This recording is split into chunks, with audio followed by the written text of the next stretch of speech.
বাংলাদেশের চেয়ে শক্তিমত্তা কিংবা র্যাঙ্কিং সব দিক থেকেই যোজন যোজন এগিয়ে অস্ট্রেলিয়া ফুটবল দল। বিশ্বকাপে খেলা এই দলের ধারের কাছেও নেই লাল সবুজ।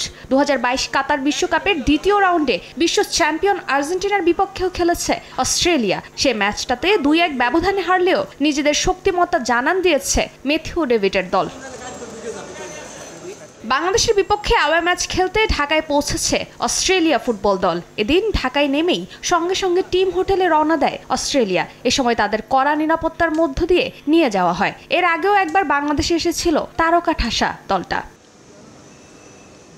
অস্ট্রেলিয়ার চেয়ে 160 ধাপ পিছিয়ে আছে বাংলাদেশ। দলটির বিপক্ষে আগে 3 বার মুখোমুখি হয়েছিল লাল সবুজ, তবে কোনোবারই প্রতিরোধ করতে পারেনি বাংলাদেশ।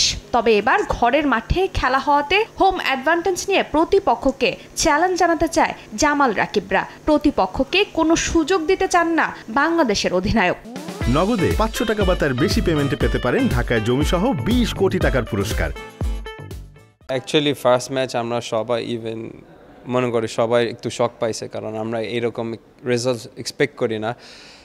সো অবশ্যই এটা মাথা আছে। তা এই ম্যাচ আমরা মানে এটা রিভেঞ্জ বলবো না, বাট আমরা একটা দারুণ পারফরমেন্স দিতে চাই। বাংলাদেশের বিপক্ষে ম্যাচের আগে একদিন কিংস আরেনায় অনুশীলন করবে অস্ট্রেলিয়া ফুটবল দল।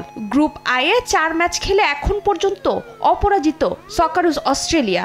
12 পয়েন্ট নিয়ে শীর্ষে আছে তারা। অন্যদিকে টেবিলের তলানির দিকে অবস্থান বাংলাদেশের। 4 ম্যাচ খেলে বাংলাদেশের পয়েন্ট মাত্র 1।